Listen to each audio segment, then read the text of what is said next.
Good morning. Welcome to day 7. Today is July 7th. And today we are in our 7th day of our no complaining challenge. Today we're going to talk about the power of our words and how our words are building our worlds. And our world is what we know. What we say is building the world that we live in. And this is all by choice.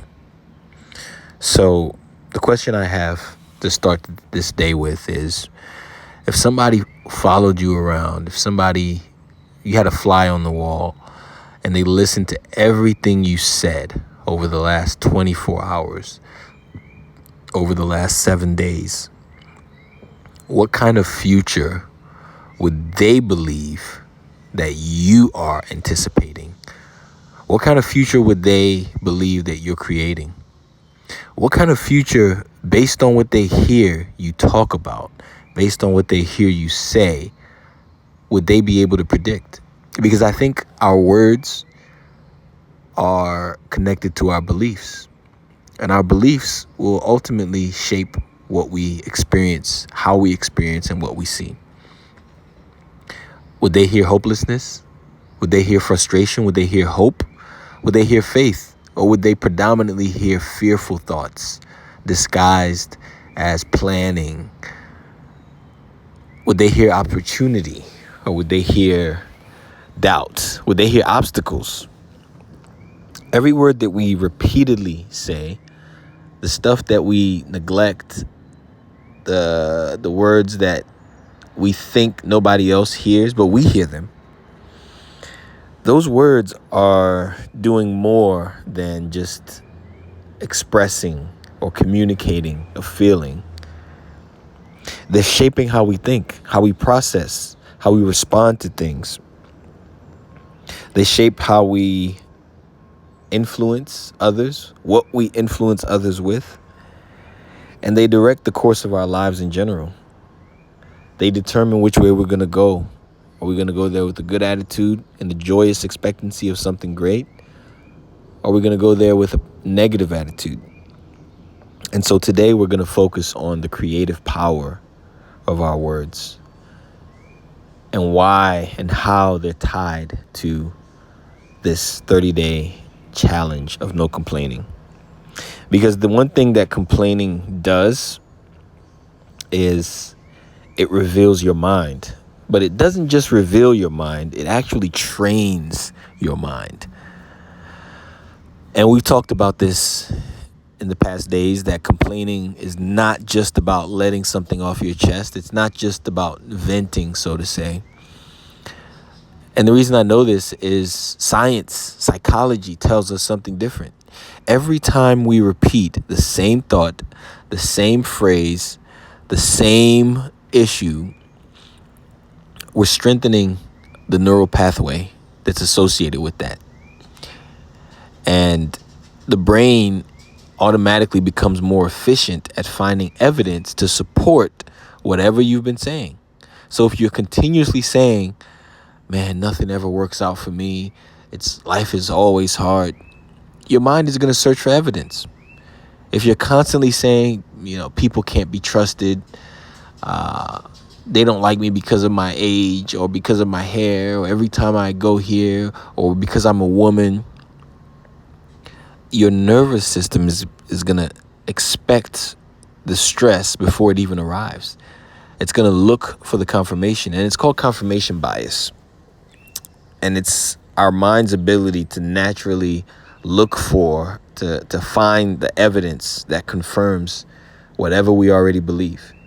If you think that the world is a dangerous place, you're going to find evidence to support that. For those of you in America, the South is considered a racist place for most people. I've lived in the South for most of my life, adult life. I have not once ever encountered racism. And I've lived in Mississippi, lived in Louisiana, lived in Georgia.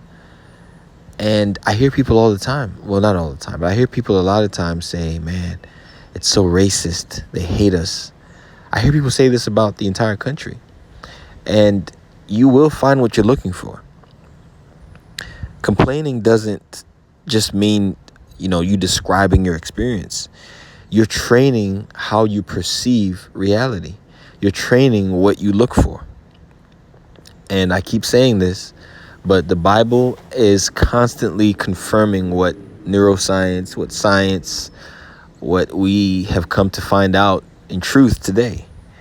And thousands of years before psychology and before we started studying the brain, scripture recognized the power of speech.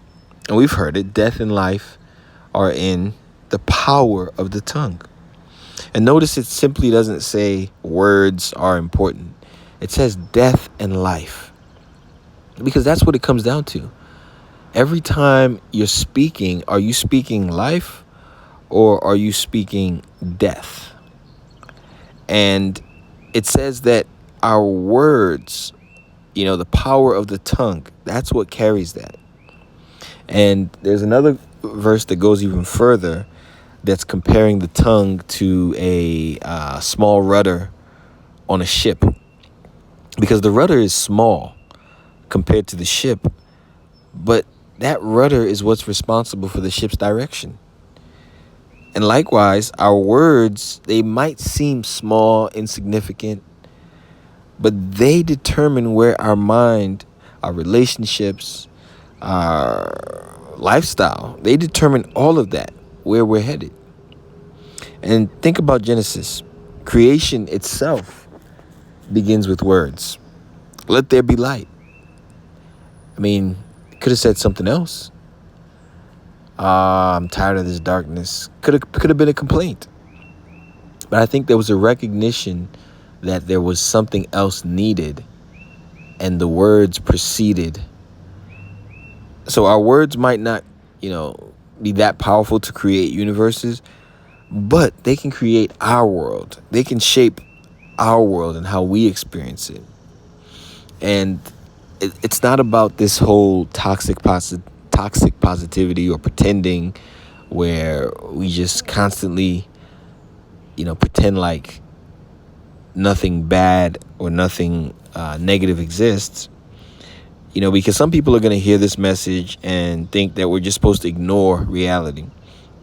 And that's not what I'm saying here. What I'm saying is acknowledge those things. Jesus acknowledged it. Jesus acknowledged the suffering. We see it throughout the Bible. David cried. Paul, all these guys. But the difference is that they refused to let those issues, those hardships, become their new identity. And there's a profound difference between saying this situation is hard or this situation is challenging and, this is hopeless. One of them is telling the truth about the situation, and the other is telling a story that may or may not be true. And faith never asks us to deny reality. What faith asks us to do is to speak from a greater reality. The greater reality that this is my situation today, but with God, I can overcome this. God is present. God is with me. And the wisdom of God is available. And so that hope gives us an opportunity to prevail, even in the most challenging circumstances. So today, let's listen to our inner conversation. These next 21, 22 days, they're going to be very similar. There's a lot of listening, a lot of monitoring, and a lot of asking questions. So don't just pay attention to what comes out of your mouth today. Pay attention to what you're saying inside your own mind. Are you constantly criticizing yourself? Are you rehearsing the worst case scenario? Are you speaking to yourself in ways you wouldn't even speak to somebody else that you didn't even care about? And remember this, the person you talk to more than anybody else, whether you see a therapist, whether you have a husband or wife, is yourself. You're constantly talking to yourself. And so what are you saying? That conversation is important. So before speaking about any complaints today, we're going back to the same thing. Pause and ask yourself these questions. Is what I'm about to say true? Is it helpful? Is it moving me or the person that I'm complaining about towards the person that God has called me or them to be? And if the answer is no, if it's not helpful, then just replace it. If you're complaining about something that you can solve, just do it. And if you don't feel like doing it, ask yourself which part of you is not feeling like doing it. It's the ego. So instead of complaining about, oh, I'm so stressed, I'm overwhelmed, change it. I have a lot on my plate right now, but I'm going to take the next step that's in front of me. Instead of, I've been doing this for so long and nothing is changing, I'm tired. Well, reframe it. Growth can come, and it comes incrementally. Maybe I'm in a season where I gotta be patient. The worst complaint, or one of the worst complaints, is this is impossible. You can't believe and trust God and have that type of belief system, because we know that with God, all things are possible. You just might not see the solution. And just because you don't see it doesn't mean there is none. Maybe we have to ask God to reveal the solution. So today, in line with our challenge, we're going to still focus on our thoughts, our complaints, whether they're spoken aloud or whispered in our mind. And when we catch it, don't judge yourself. Don't condemn yourself. Just pause. Bring it back. Replace it with a statement that's rooted in truth, gratitude, courage, or faith. We're not trying to become fake. Okay, we're not trying to be, I guess, the opposite of toxic positivity, artificially positive. We want this to be a real practice. We are retraining our minds and aligning our speech with the life that we actually want to build, with the person that we actually want to become. And every sentence is almost like a seed that's being planted in our lives.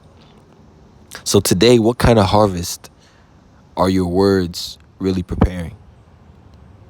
Have an incredible day 5 or day 7. Have an incredible day 7, and we'll catch you tomorrow.